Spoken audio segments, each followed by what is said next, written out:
We'll go in the front row there.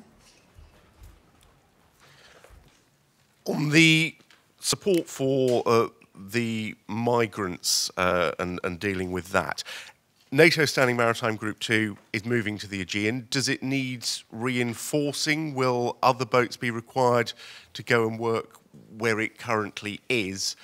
And on the question of supporting the US-led coalition, Secretary Carter said you have been discussing how NATO can make an appropriate contribution.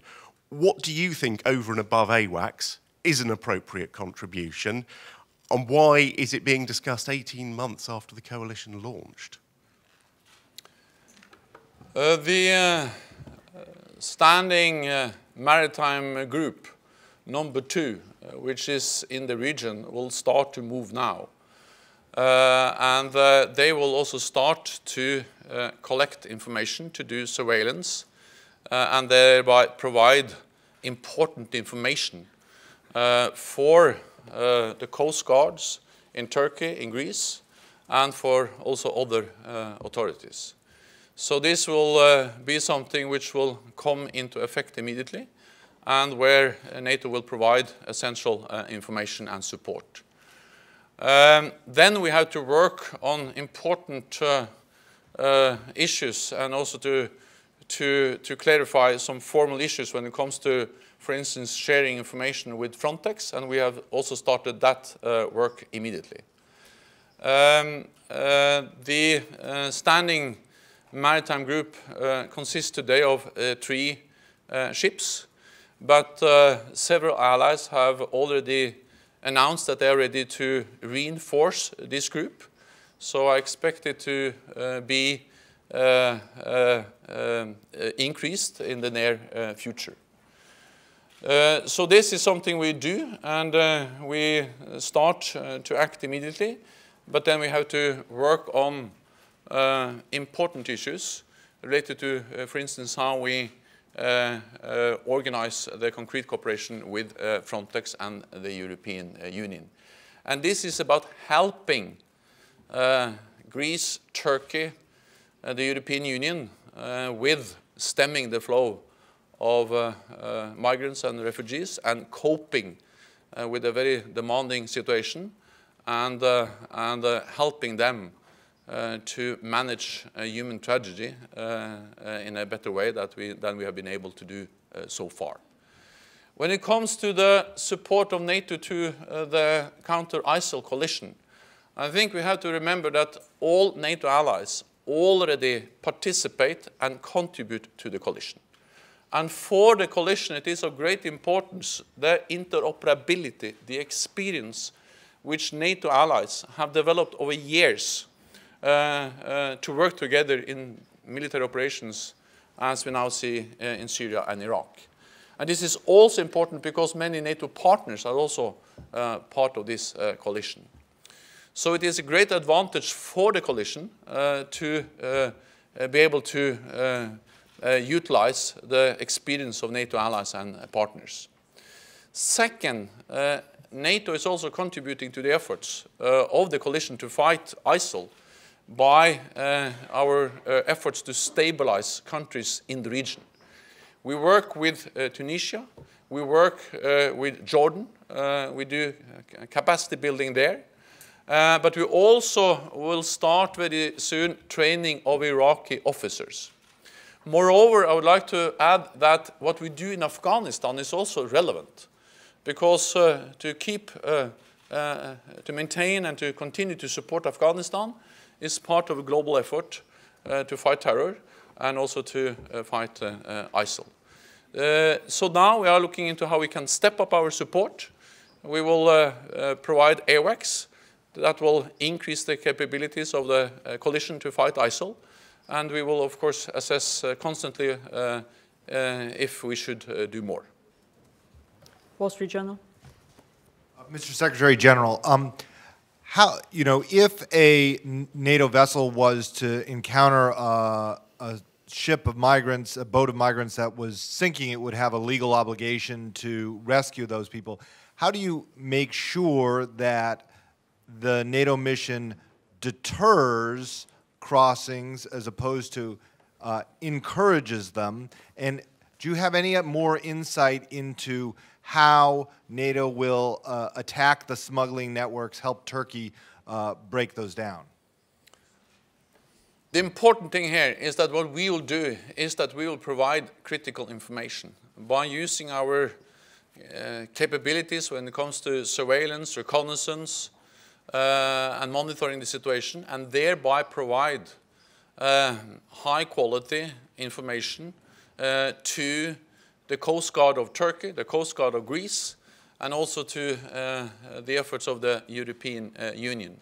This is important, and I think that just our presence and also that we are providing this information will help them and enable them to step up their efforts to cope with the crisis we see in the Aegean Sea.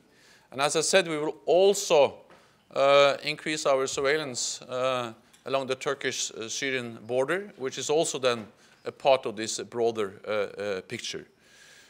We will then sit down with the European Union and to sort out more in detail exactly how we can support them, but we will start immediately with moving the standing maritime group under German command into the Aegean Sea and then start to collect information, reconnaissance and surveillance immediately.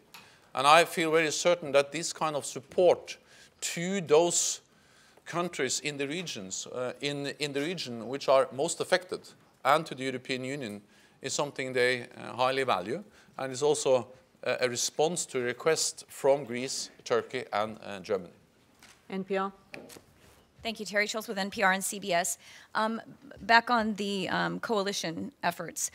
Before now, you said that because all NATO allies were already members of the coalition, you seem to not feel it was necessary that NATO take a role, that joint capabilities were called into the operation. What has changed now that NATO capabilities, that joint capabilities are going to be used for coalition purposes? Thanks. What we're going to do is that we are going to backfill national capabilities and thereby freeing up capabilities which these nations or the nation can use in the efforts of the coalition. And I think this is a practical, pragmatic way of providing support from NATO to the coalition, enabling them to step up their airstrikes against ISIL and to step up their fight against ISIL. I have all the time underlined the importance of NATO supporting the coalition, but we do that in different ways. When we do defense capacity building for Iraqi officers, then of course that's a part of also that's an element in providing support for the coalition. And I also very much believe that everything we do to project stability into the region by working with partners as Tunisia, Jordan, is also part of supporting the efforts of the coalition. And this is a global coalition fighting ISIL. So also our efforts in Afghanistan are relevant. So it's not new that we provide support for the coalition. The new thing is that we will now provide support for the coalition also with making AWACS capabilities available for national backfilling. CBC. Thank you. Margaret Evans, Canadian Broadcasting Corporation. We have the United States calling for an intensification of the fight against ISIL. NATO is now offering assets, and at the same time, Canada has decided to withdraw its 6 CF-18 fighters. I wonder if you think that that is the wrong message to be sending right now. Do you worry that other partners might be tempted to do the same?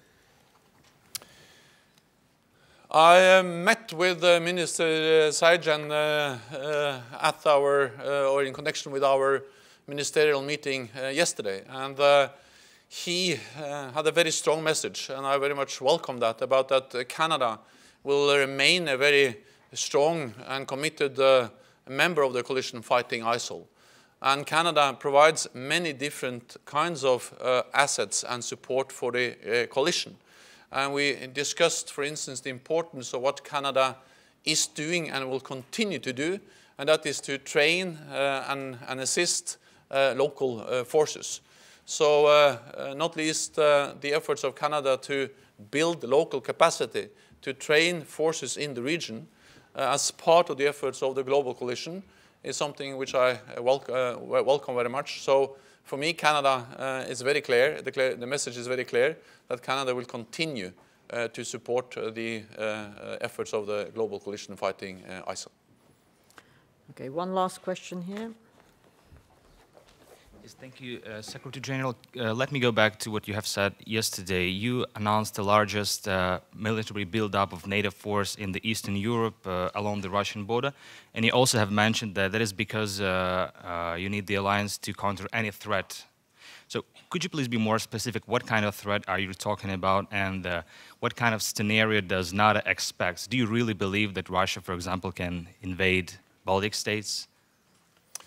We don't see any imminent threat against any NATO ally, but what we see is a more demanding security environment, both caused by the instability, the violence we see to the south, but also caused by a more assertive Russia in the east, which has invested heavily in defense over many years, which have conducted a wide range of snap military exercises and thereby reducing predictability and transparency, and not least which has been willing to use military force to intimidate neighbors and to change borders in Europe.